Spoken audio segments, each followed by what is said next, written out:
Hey, what's going on, world? It's your boy D-Wise, and I'm back with another episode of OTV Live. This is the show for the independent creative persons, or everybody else in between. My name is D-Wise. We got my boy Standby Gypsy in the building holding down the boards. What's going on, D? How you doing tonight, man? Upset. I heard you're late.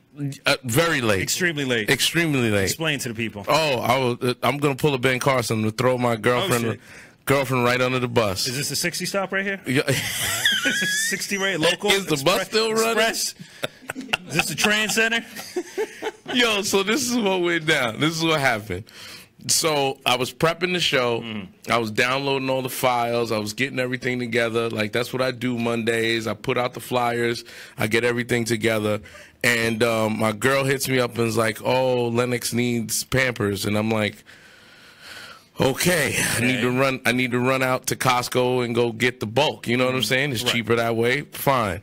So I'm like, does he really need it right now? I can go get him tomorrow morning or whatever. Now she's like, he's got 2 Pampers left. I said, why did you wait until there's 2 Pampers left to tell me that I need to go get them? Especially when you have to go somewhere at a certain time. So I get to Costco, and the fucking line is damn near out the door. You know why? Why? Because it's Costco. Right.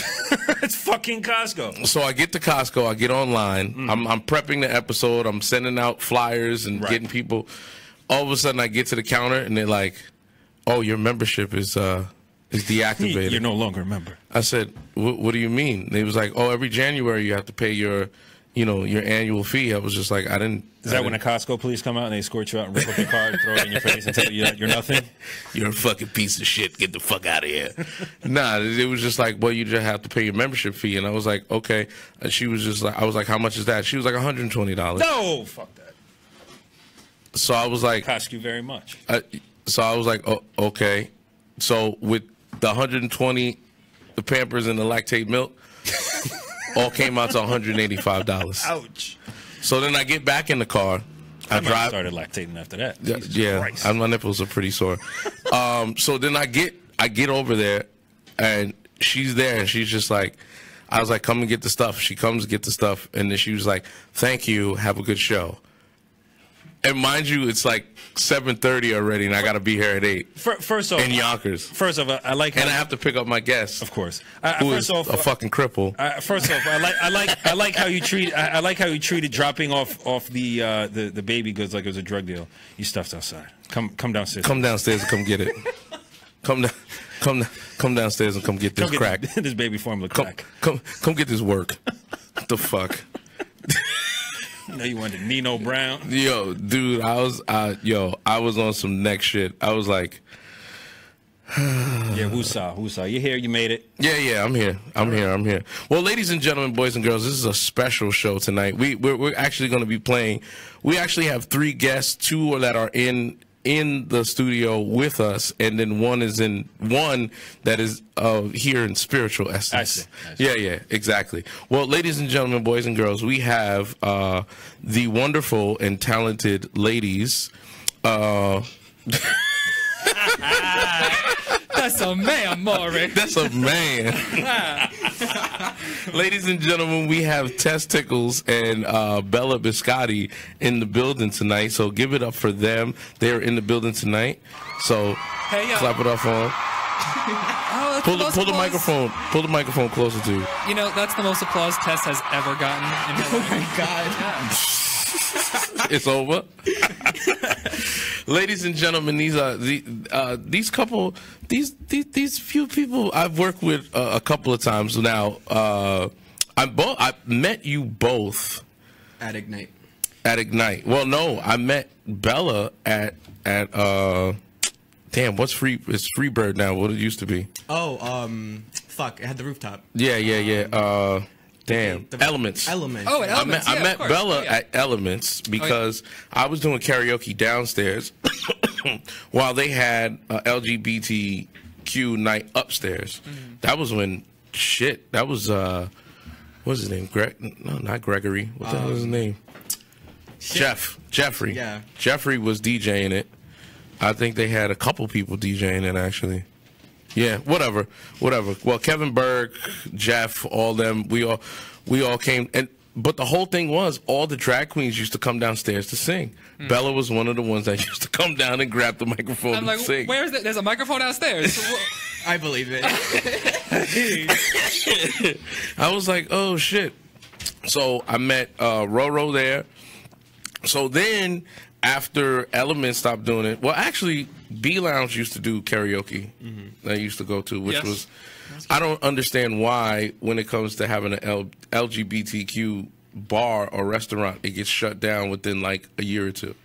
I think that's only here in Westchester. Yeah. Well, no, I mean, in the city it's different. You got mad different bars and restaurants down there that are catered just for that. Like, I can name like 5 off the top of my head.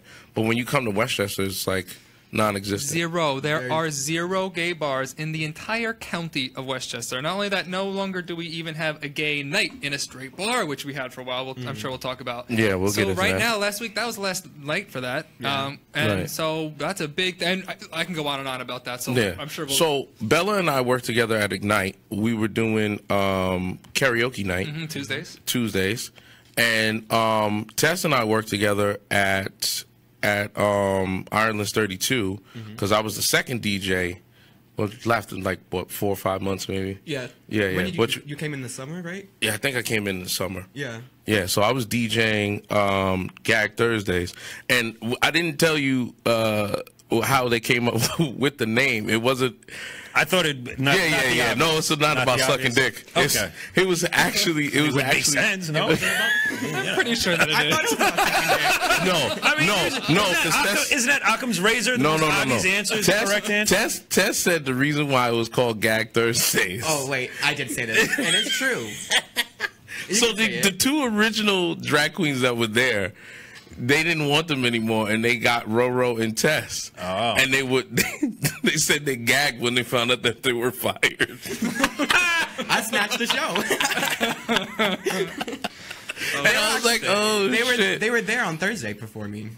Oh, those were the 2, Yeah. the married couple. Yep, that was The married couple. Yeah, But they're it's not from. But they're not from Westchester, are they? They are. I think they live in Yonkers. I right? think they do, and it's all gravy now. You know, we kind of... It's kind of cool. On to the Yeah, next, whatever. you know. Okay, I didn't even know that. It's all gravy. Yeah, man. So, tell me. Okay, well, I want to go to Tess first. So, tell me how you got into drag. We're gonna go to the guest in the Dropbox. We're gonna be showing a couple of your looks. My Well, nudes. for Imagine you put up her nudes. That's all Tess has. Mark Zuckerberg would love. But, yeah. It's crazy right now. But so tell me how you got into drag first, though. I was like 17 coming to watch them at B Lounge on Thursdays. Mm. I was literally. It was Wait, on Thursdays, right? Yeah, it was on Thursdays. Legal disclaimer. Yeah. Go ahead. What do you mean legal disclaimer? There was no one at the door. There was- That's not my problem. I'm here to drink and suck dick. Well, that's how I got into it. I didn't do drag. I did do drag at B Lounge like a few times. like 3 times the most. But I really got into it at Ignite with them because I used to do the brunch with them. Okay. But I took it serious at Ireland. That's what I Okay. started taking. All right. So here we go. There was one. That was the one with the Arizona iced tea. Classic. You had the Arizona iced tea dress on with Arizona iced tea. I think I look hot. You're literally only just missing a bag of flaming Cheetos. This shit is crazy. So let's go to let's go to the next one. Let's see what we got. Oh, that one is of you on the table. Where was this? I was hosting a party at a bar called Rebar in the city. You hosting party. Okay. All right. Shit is crazy. All right, let's go to the next one. We got some side by sides. Yeah, see, that's when I didn't take drag serious, and that's when I took drag serious. So That's wait. the So wait, you didn't take drag serious, but you have a blue beard. That's not taking drag serious. I look like a fucking man. Like, that's not taking drag serious. So okay. So before we go even further, what is it about? Because Dottie Spartans had a beard and she cut it off. So is there like that's a no in drag? Like you can't have a beard? I mean, I feel like people take you more serious when you don't have a beard.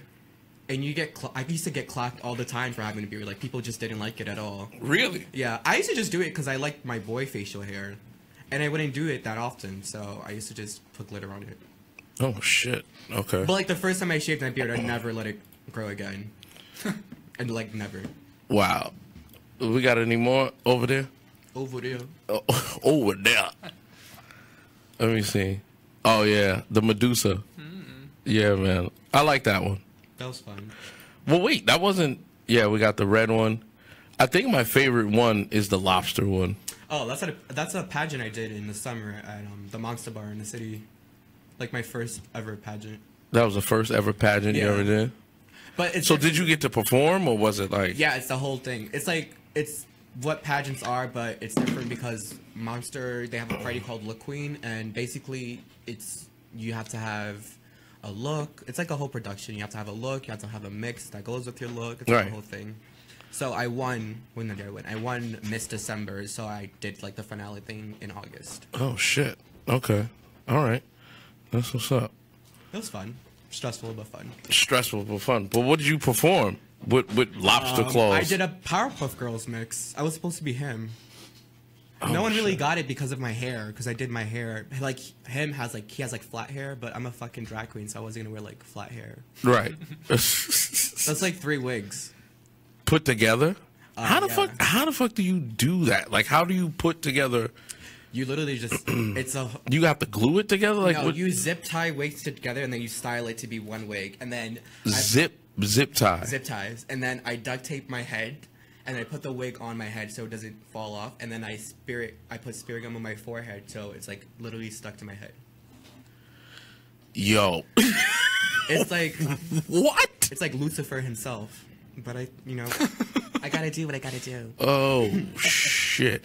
All right. So, Bella, how did you get started in drag? So, well, I think like a lot of baby queens, I saw RuPaul's Drag Race growing up as a kid. Right. And I thought to myself, I could do that. I thought I could do that. And I want to do that. And I also, it was also a conduit for other things. I'm a singer, Right. And so that was, an avenue to sing, but it gives you something else.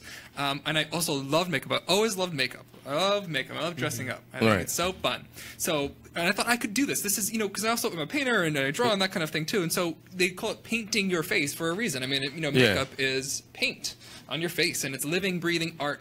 I have such a reverence for drag. I love it so much. And I'm so grateful to be able to do it. I mean, my goodness. How lucky are we? Shit. Yeah. Real?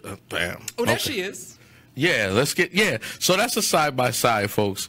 Bella out of drag, Bella in drag. When did you get the boobs? Because we got a picture of you with no boobs. Oh, girl, no. Wait, put that one up. Yes. Wait. Outside of the B lounge. Oh, no. Like rigor mortis. Oh, no. She looked like a centipede. No, it wasn't that one. That one's pretty cool. I look cunt in that. Yeah. That was pretty cool. Oh, that one's tough. I made That one's dope. Kate made that dress. Yes, that's the first gown I ever made. That's beautiful. Really. That's the one. Oh, that's not so bad. No, there's some bad pictures of me at B Lounge. That one, thank you for taking it easy on me. That one's not so bad. Thought she was gonna get hit by a Actually, look at bus. them legs. All that body. Right? That's actually cunt as fuck. Let me tell you, that's before I started padding. That's before I got titties. That's not even lace front wig. I mean, that was in the first few months that I started doing drag. So that, I mean, Okay, like the first few months. Okay. So you're just trying to find your look. Sure, yeah. So tell me about when you found your look, Bella, and then Tess. Turns out, Turns out you're she's a a hoe. Yeah. She's like a poor slut. All she wears is like bras and panties and like rubber bands. And I'm like, I made this. Something definitely You're wrong so with y'all. sad. When she walks in, she's like, I made this. I'm like, wow, nice. Right. She's like, I love your gloves. I love those pasties that you made. Oh man. Oh Jesus.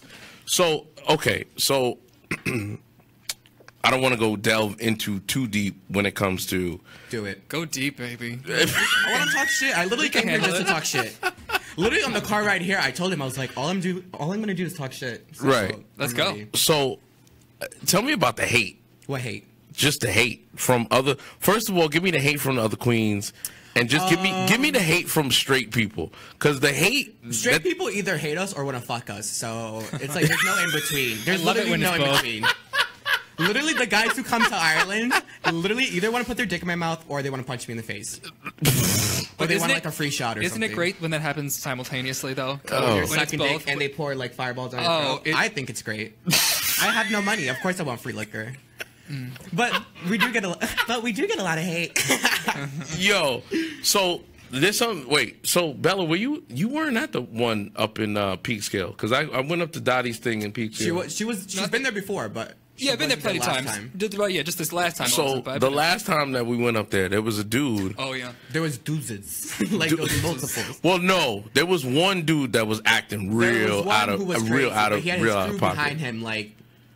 You know. Yeah, but the crew behind him was just like, I think we're in the wrong place. Or, like, if we start some shit, we're going to get beat up. Literally, it's a bunch of faggots against like 4 guys.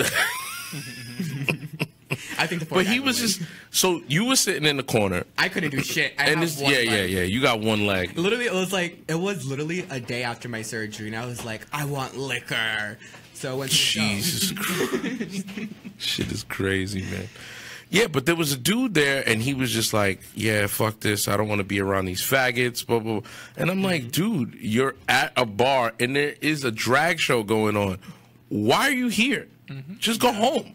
Like, why do you feel the need to just go off and be like, hey, fuck that. I don't want to talk to these fucking faggots and fuck these gay people. I'm like, dude, you're in a bar drinking liquor.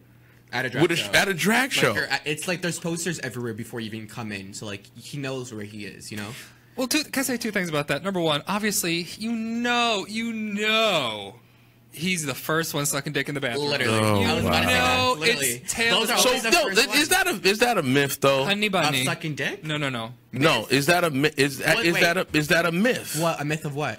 A myth that the loudest homophobes. Yeah, like the real homophobes are actually like undercover gay. The first ones to scream out faggot are the ones who literally want it. It is, to be honest, 99.99999% of the time. It is so real, you guys. It is so. I don't know, man. I mean, there's plenty of straight guys. Are you screaming out faggot to random faggots? No, of course not. So you don't want to suck dick? End the conversation. Like, why are you stressing over this topic? No, I'm just saying. I don't know, man, because the hate for the LGBTQ community. Why do you think they hate us? Because they don't have education, or either they've been raised, they've been raised to believe that, you know what I'm saying, anything outside of a man and a woman having sex is like some kind of freaking abomination, and you know what I'm saying, you're going straight. Like it is. It's like bred. I'm a woman of God, girl. It is. It is but there's bred hate. It's a lot of hate. It's a lot of hate. Yeah. So, I mean, at the end of the day, I'm just like, I'm not trying to convert anybody. I'm not trying to sit up here and tell. I know how I am, and I'm comfortable with being in gay bars, hanging out with gay people. Like, it doesn't matter to me. Like, dude, I'm not going home with anybody. Like, I'm just here to have a couple drinks and dance and have a good fucking time. I feel like that's what they what they all think is like that we want to sleep with all of them. Like but that's the whole thing. I don't understand how. Okay, as a straight man, not every girl wants to sleep with me. That's like every girl that if I go out to the club, if I go hang out, I'm not expecting every girl to be like, oh, that's D-Wise, he's sexy. There's gonna be people out there that don't think that I'm attractive.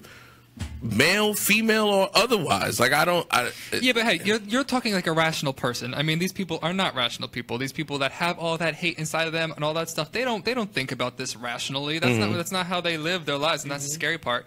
The other thing too, that Shakespeare, the woman doth protest too much, right? So the one who's screaming the loudest, why are you screaming so loud, girl? Okay, maybe you were raised a certain way and you think this and think that, but why are you screaming so loud? Why are you? I can get that. You know, I can get behind that. Also, can I just say this too? I mean, I don't see the hate. I breathe in light and love and walk, towards the light. That's how I live and breathe. Right. I don't see that hate. You could choose to focus on it and that kind of thing. And and the more you do, the more it'll come at you. So I stay as far away from that as possible. Right. You try to just live your life the way you want. And I also respond to a lot of the time with humor. Like a lot of the times, if you can make them laugh, you have them around your finger. Even if there's, for example, I was walking down the street the other day. It was downtown the city, and I had little tight little pants on, that kind of thing. Not that gay, but my booty's all out and stuff. Not that gay. Not that gay, but and I just hear these guys in Spanish talk about me. I'm Spanish speaking. I don't look it, but I do speak Spanish. And and I'm walking by and they're saying, like, call me that faggot, blah blah, talking about my pants. And I turn to them and I say in Spanish, I said, like, and I say, I think is what I said. And I had half of them laughing, and I know the other half wanted to laugh, even if they weren't laughing out loud. So that's that's what I'm saying. You counteract that hate with love and laughter and comedy, and let it go. And let it go. Not me. So wait a second. Okay. Let's get into the deep. Let's get into the deep of it. Like, let's get into the deep of it. So, when did you two come out? I came out when I was like, I feel like my family all knew, but they just didn't. We never talked about it in my house. But I came out. I was 18. Okay, so that wasn't that long ago. Shit. No. Damn. How about you, Bella? How long ago was it? Like when I was 18 last year. When I was 18. So when did you come out? I came out. Well, the first time I came out to anybody were my two best friends, Jasmine and Carrie, and they still are my two best friends. We had just watched Dirty Dancing Havana Nights, starring Diego Luna. Jesus, that movie was terrible. Okay, but my teenage hormonal high school, I could not. I was like dripping like the whole time, And they asked me, they're like, "Oh, did you think like the girl in the movie was hot?" I was like, "What girl?" It's like, who the fuck are you talking about? Yeah, and I said, "No, I didn't think she was hot." And they're like, "Oh, why not?" I said, "Well, because I'm gay." And I remember this so clearly. This is my best friend in the whole world. Her name is Jasmine, and she let out this like laugh, cackle, happy, surprise laugh, and I will remember that sound for the rest of my life because it was like, like finally, like yes, it was great. It was a good moment for me. Oh shit. Okay. Oh shit. All right. Damn. I didn't think it was okay. But wait, to your family though. That was to your friends. But what about your family? Oh yeah. I came out to my family first. I think. Well, I came out. I never really came out to my friends. I went to a high school called Pelham High School, and it's like all white people, and I was only friends with like the black girls in my school because.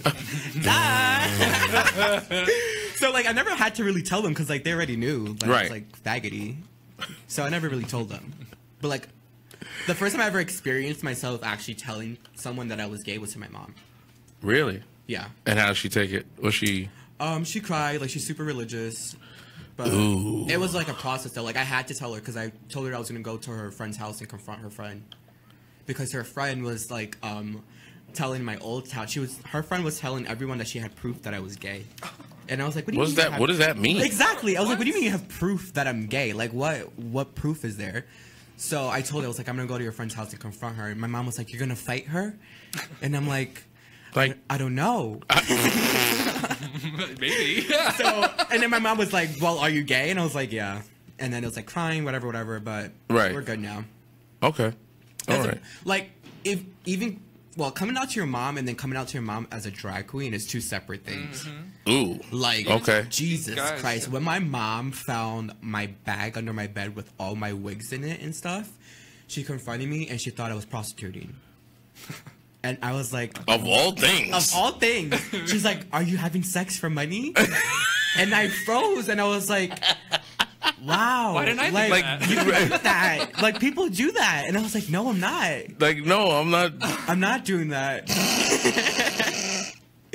Wow. Yeah, but she likes my drag because my drag's funny. Like, right, it's entertaining. I told her like I don't do it because I want to be. I really don't do drag because I want to be a woman because I don't want to be a woman. Right. Like, and people got to understand that. Yeah, like when some it comes, people think I do it because I want to like transition and stuff, and I don't want to transition. I enjoy being a guy. Like I enjoy like the double life, Like, right. Tess and Dan are two different people. But I look at it. I feel like we share the same personalities. Like, like some people change their voices when they're in drag and stuff, and I don't change my voice at all. Like, I think I'm the same person, but I'm basically who I want to be outside of drag when I'm in drag.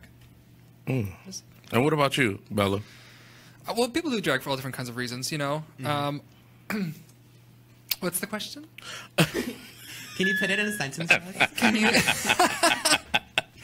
No, I'm just saying, is it the duality? Like, oh yeah, well, it's the best of both worlds. I mean, why experience the world through one lens when you can do more? I mean, if you have more inside of you, and it's also not necessarily a choice. I mean, I have no choice. I have both of these things in me. I think most of us do, you know, but we are, you know, a lot of us are very just one lane, and if that's your life, go ahead, Becky. There's nothing wrong with that. But you know, we, you know, as drag queens are able to express all those sides of us, be different things. You can be straight and masculine at one point, and then, you know, wear a dress the next day. How cool is that? right. I got you. You know. I got you. Duality. It's the world. Yin and yang is the world. I mean, that's real, you know. No, it is. You know? It is. It definitely is. Let's see what the... Uh-oh, Aiden's on here. Hey, what's up, Aiden? I think the Irish straight crowd in Islands 32 were very supportive of the show. Do you guys agree? That's Aiden's question. Yes. Okay. Actually, let's talk about this, because the first time I ever performed there, I performed with Shady, Pines, and Angel, and this is my first night ever in Ireland. I walked in with Tad, Right. and I noticed it was a straight crowd. And I mean, I performed in straight crowds before, but when I walked in there, it was like a drunk straight crowd. This guy literally this drunk Irish guy got on stage and started jumping on the stage to the point where you could just see that he wanted to break the stage, you know. And then Aiden himself like took him off the stage and then took him outside. Right. But after I performed, it was very shocking to see how like fuck, I just blinked out. What's the word? How supportive the community was. Right. Like being at Ireland's, like they were really, really supportive. Like it became where like it wasn't a lot of gay people coming to support us. It was straight people just coming to watch us. Right. It's a good show. It's a fun show. Anybody can enjoy it. No, you're right. It's kind of hard. It's really kind of hard to gauge, you know, what kind of night you're gonna have. Because I've been to a couple shows, and I've literally had to put my hands on people because they were just getting a little bit too crazy. We love you for that. Literally, like our bouncer. Yeah, we love. Like no, but I used to bounce. I believe it. I feel like Beyonce. You're like dragging guys out the bar. I'm like, yo, my dude. Like, yo, like that one time there was this one dude who was just like fucking talking to Aiden crazy, like throwing drinks, spitting at him. I'm like, yo, my dude, like, yo, calm that shit down, bro. Like, where are you going with this? It's not always with us. And then when you see a big black man stand behind you, you're like, I'm sorry. I don't know what is going on. I apologize. I'm just like, yo, my man, calm that shit down. Like, why are you going in that hard? Yeah, man, it's mind-boggling to me. Like, I didn't see it until I really went, like, until you start to work in the quote-unquote gay community, you don't really see it until you're there. Like, before, I was like, yeah, they probably get persecuted and get made fun of and you know, but the shit that I saw, I was just like, damn, like, you dudes really are in here about to fucking, like, go off and punch somebody in the face. Yeah. Why? Like, what is the point of that? Yeah, the hate can be real, you know. It's just, that shit is crazy. Do you guys study any martial arts? Do you guys like? I did. I grew up in Mount Vernon, so I think I hug enough. Yeah. do you ever keep switchblades in secret compartments or anything? Razor like blades in between my teeth. Yeah. I always think of, you know, Roger Rabbit, you know, booby trap. I always think of that. Yo, it's so crazy. But let me see. There is a video that we're going to play in its entirety. We can pull it up on YouTube. Where do you want me to send it to you? Facebook. Okay, I'll send it to you right now. Yeah, man. So, you know what? I had another question concerning it. Where is the future, do you feel, that drag can go in Westchester? It really depends on us. Like, it depends on us. I mean, we've been fucking dragging it for so damn long. I'm pretty sure we can drag it longer. Well, here's the thing. I mean, the drag queens here, we are the backbone of the gay community, LGBT plus, whatever, in Westchester, and we have been for the past few years. Without the drag queens, there would be there's nothing as of last week now, but there has been some stuff, but without us, there would be really nothing. I mean, nothing. Right. And we when there was B Lounge, when there was Ignite, when we were doing this at Irons 32s, I mean, it was the drag queens. We had the shows. We got it going. We kept it going. Without us, there really would be nothing, and that is such a shame. I mean, my goodness, we're such a huge county. I mean, it takes, it makes no sense. We have the population there. Again, I can go on and on. No, I got you. I got you. So what? I mean, now that there is no show in Westchester, where do you guys? Well, you're out of commission for how long? You're going to be out? I don't know. I really don't know. Yeah, I have no idea. I have no idea. Okay. This could go left and right. So. Well, I'm determined to make something happen soon. I want, especially once the weather's getting nice now. I want to have a summer show. I don't know if it's. there has to be one. I know. Right. I know. We're gonna have another show. Like. Yeah, we're gonna make it happen. Like, I don't know. People asking, like, do you think there's gonna be another show? Like, I know if there's gonna be another show. I just know it's gonna be another show. Right, right. I mean, we still have a show here, like Daddy's show. She's still carrying drag. Yeah. But that's not weekly. We want a weekly show. Peekskill. And it's not the fuck up in Peekskill. I mean, bitch, we went to Peekskill a week ago when you drove. I told him it felt like I was in Ohio. It's so far away. It's so fucking far away. But it's a nice show, and the community there is really good. It is. No, it is. It's amazing. It is. It is. No, very supportive. They dope. We are going to get into this TED Talk. Oh, it's TED Talk. Oh, she college. I love TED Talks. It's a friend of mine. Her name is Hannah Fons. And she did a TED Talk. She is transgender, but not in the way that, people would think. You know what I mean? Mm-hmm. And she just gave a TED Talk about, being a part of the LGBTQ community and how, misconceptions and misnomers and, people that sit up here and really talk about stuff they really have no idea about what's going on, how is it really going down, and how, she really broke it down with, with terminology. She broke it down when it came down to, what if all else fails, you should say this or do this. Like, don't automatically assume everything about someone by their looks, how they carry themselves. Like, if you want to know something, just ask. You know what I mean? And she really went deep on that. We gotta wait for educate these kids. Yeah, man. We gotta go. We gotta wait until my homeboy comes back into it. But another, you know what? Let's do the 5 independent questions for both of you right now. Independent. All right. So for both of you, number 5, what does being an independent artist mean to you? Because you are an artist. Yeah. Right. You have to put together everything.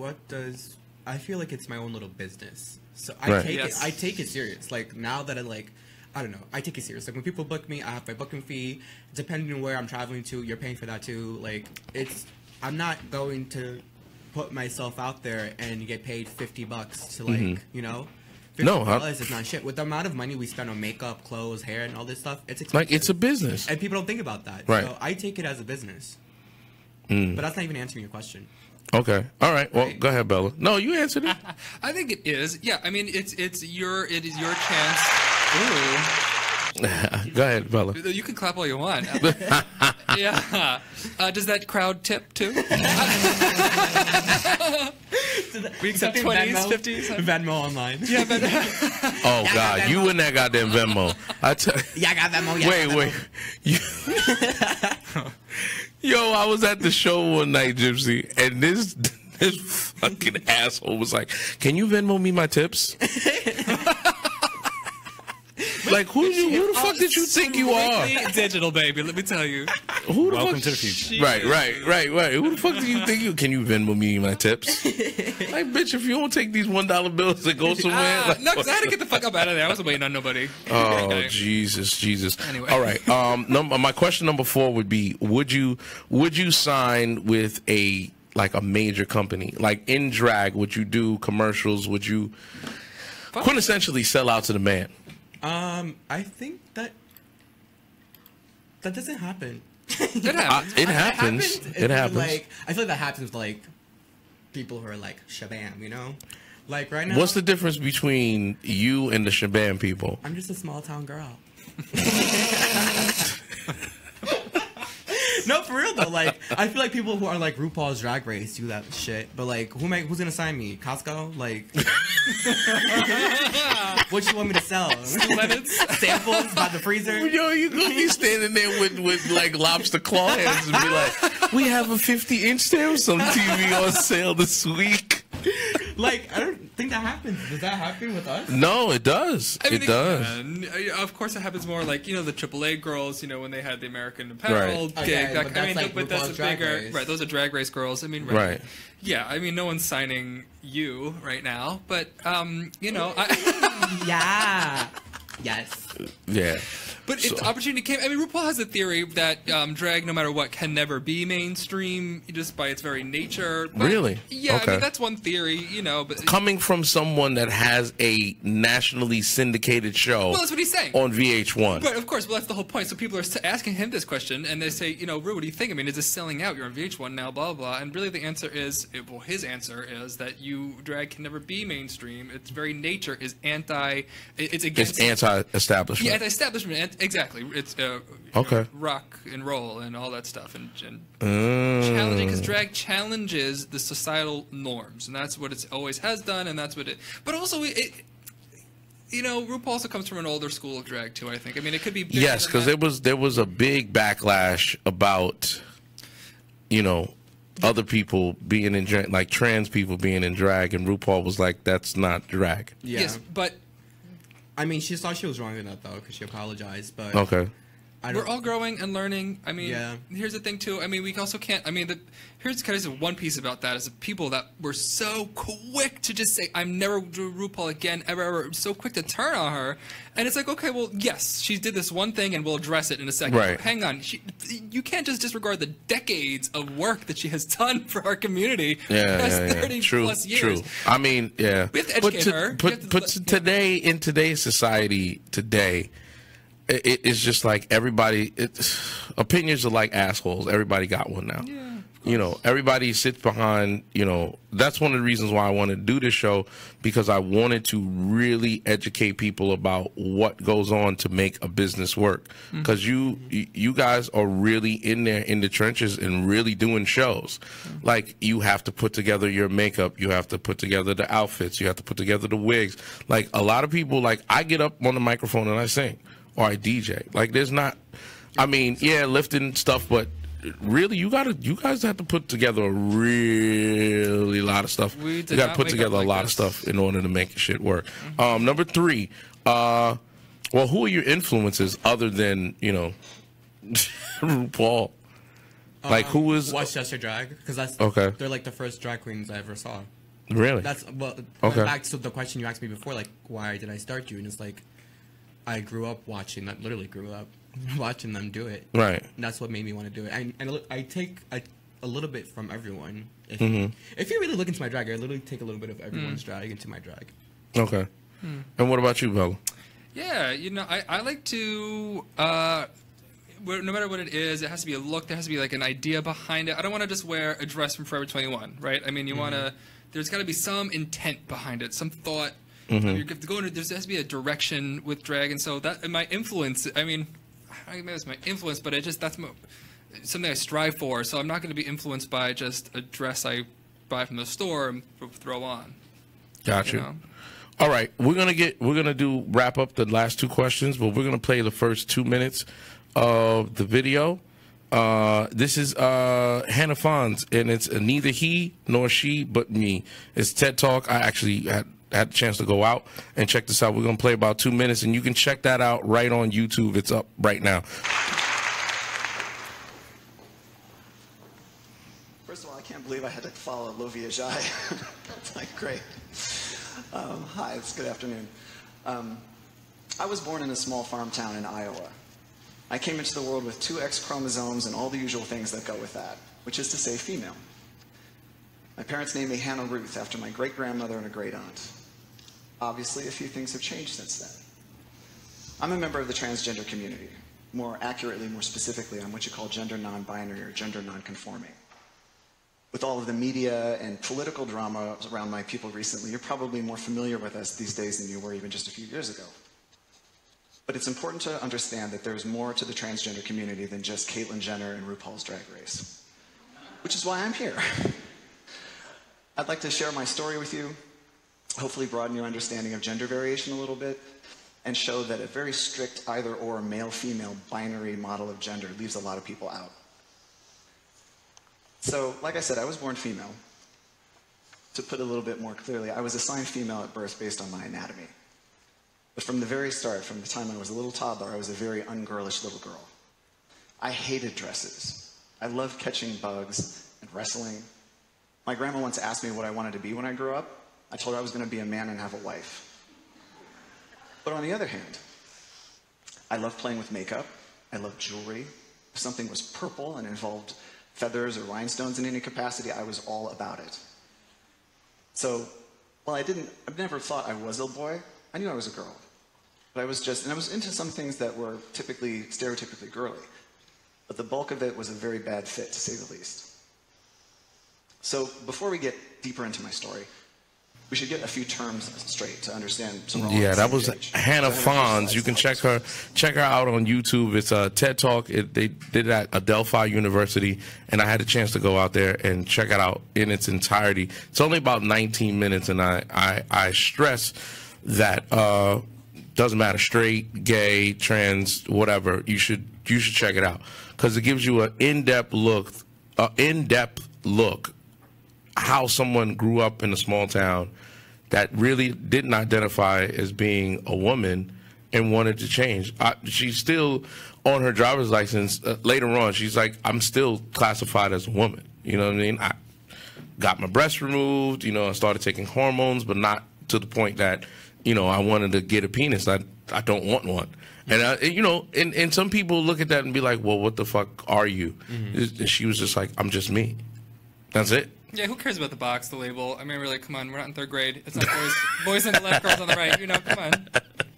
Different world. So number 2, we got about a few minutes left. We're gonna rifle through our. We're gonna rifle. Yeah, shut up. We're gonna go through the top 10 independent albums, and we're gonna get up out of here. But number 2, if you were offered a deal outside of drag, and money was no option, like they came and pull up a dump truck and gave you millions of dollars, but you could never dress up in drag again, would you do it? Baby, sign the check. Yeah, throw me in the truck. Throw me in the truck. Burn my wigs, throw me in the truck. Bitch, time is money. And me with my one leg right now. Throw me and my crutches in the truck. Yo, oh no. Okay, so it's a wrap. All right, hey, it is what it is. So what is... Yo, y'all stupid. I'm not joking, bitch. It's boom, boom, boom. Just dump it on in there. I got all that. All right, so what's the end game? Like, where would you want to take your drag journey? Where's the end game? Like, you can start. Well, that's such a good question. I mean, here's the thing. There is drag outside RuPaul's Drag Race. Right, of course. So that, to many queens, is why... A lot of queens, that's why they do drag, is to get on Drag Race. And that is... fine for you, girl, but that, I mean, there is drag outside of Drag Race. Right. So, and a lot of people's answers, I think, would be, well, I want to get on Drag Race, and I want to, and of course, I would love that. Oh my gosh, I'm not hating on that. I mean, please. No, I got you. Producers cast me now, you know. But there's so much more than that. It's a good question because I don't know exactly what I want to do with it. I know it will be part of my life. I know that the things I've learned will be part of my life moving forward. Even if I end up doing something completely different, a desk job, I mean, I'll always know. I mean, to have these experiences in drag, you see the world different. You see the world different when the world sees you differently. So I will always carry that with me, whatever I do. What about you? Yeah. I mean, I'll always carry it with me, but like, I know drag, it's going to come to a certain point where I won't be able to do it again. Like, I do want to have a family. I do want kids. I'm not going to be doing drag with that. I feel like I'm doing it now because it's like, it's fun. Right. And I'm enjoying it now, but I don't know what I'm going to... You think so? I think it's deeper than that for you, no? Bitch, I'm not going to be walking around with my 3-year-old in the house. That's fine. I'm not doing that. No. Again, that's responsible drag right there. I'm a Christian woman. Please drag responsibly. So, for me, yeah, I think just like, to a certain point, I don't think I'll be able to do it. Oh, my God. All right, I'm single. And like, I hear you. Living in an apartment in the Bronx. I see no problem with any of that. That's the 5 independent questions. Give me my way. Let's get to these. We're gonna go through these top 10 independent albums, and we're gonna close up. So number 10, Number 10 this week, which I was like, oh, okay. Damn, these dudes have been out for a long time. Number 10 is the Oak Ridge Boys, and the album is called 17th Avenue Revival. These dudes, I don't even, yo, they like in their 60s, 70s. They've been out for a long time. They've been doing anything for a long time. Number 9 this week is Hot Snakes with Jericho Sirens. Sounds good. Yeah, you heard it? Yep. Yeah? Well, go check out Jericho Sirens, Hot Snakes. Number 8, last week they were number 4. This week they're number 8. Is Nightwish with Decades. Number 7, Yo La Tengo with There's a Riot Going On. Yo La Tengo. Number 7 this week. Number 6 is Five Finger Death Punch with A Decade of Destruction. Last week was number 8. Now is number 5. It's Kid Rock with Sweet Southern Sugar. Number 4 is Adam Calhoun with Americal. He's like, you know, one of those down home boys. I got to listen to a couple of tracks. It's pretty dope. You know what I mean? If you're into like country rock kind of joint. Number 3. What about cunty rock? Cunty rock. Maybe you should. Actually, there was a drag queen that released the album last week, was in the top 10. Oh, Trixie Mattel? Yes, yeah. Trixie Mattel got a top 10 album last week. Number 3, which is one of my favorite new albums that just came out, it's Prime. Prime 2 is out right now, so go check that out. If you don't know who that is, that's is it Royce the 5'9" and Royce and Premier. And Premier. Yeah. Royce the 5'9" and Premier. Number 2 this week is I don't even know how to say this guy's name. XXX Tentacion or XXX Tentacion, and his album's called Question Mark. It's pretty good. Yeah, it's all right. It's literally all over the place. He's got like rock in there. He's got trap in there, but it's, you know, drop some acid, you'll be good. Oh, okay. And number 1 this week, back at the top of the leaderboard, ladies and gentlemen, is Metallica with Hardwired to Self-Destruct. Don't shake your head, no man. Comment. No. Metallica once again back in number 1. Ladies and gentlemen, I had the pleasure of DJing the 80s yoga beer and yoga night at Koi Creative Space. Go to koicreativespace.com. It is in White Plains, New York, right on damn, I can't even think of the street name. What is it? It's beer and yoga? Yeah, it's beer and yoga. Yeah. Sounds white. I'm in. There was a plethora of Caucasian people there. Go to koicreativespace.com. They're located at 169 Mamaroneck Avenue on the 2nd floor, right above Lily's. The phone number is 914-428-3195, and you can check them out at Koi. That's KOI, creativespace.com. Mention OTV Live, and you'll get 20% off of your membership for Koi Creative Space. So, ladies and gentlemen, thank you to my guests. Tell everybody where they can find you. Oh, I go first? Duh. Thank you for having us. Instagram, Who's Testicles. Facebook, Dan Richards. Which is a fucking crazy ass name, Tess Tickles. Like, first time I met you, I was like testicles. Fuck, I didn't get it. And then, all right. So, what about you, Bella? Bella Biscotti on Facebook and The Real Bella Biscotti on Instagram. Get my address. I don't even. The Real. You sound like those girls from like Love and Hip Hop. The Real. You can check me out on all platforms as Mr. D Wise, MrDWise.com, Mr. D Wise on Instagram, Twitter, I think it's even on Snapchat. Make sure you check out the Hangover Takeover, which is going to be coming on very, very soon. Right here is the Dolls Entertainment Network. My boy, Standby Gypsy. Tell everybody where you're going to be, man. Log on to facebook.com/Hangover Takeover, and tonight we have wellness educator Akian Chance Chestnut. He's in the building. Okay, that's what's up. He's a spinal cord educator and motivational speaker, and he's got a whole movement called Choice for Chance. So I'll check that out. He's right outside in the green room, and we're going to be setting up momentarily. That's what's up. Ladies and gentlemen, boys and girls, we thank you for chilling out with us. Sorry for the late broadcast tonight. We'll be back starting. Right under the bus, ladies and gentlemen. So until next week, folks, keep it indie, baby. Work.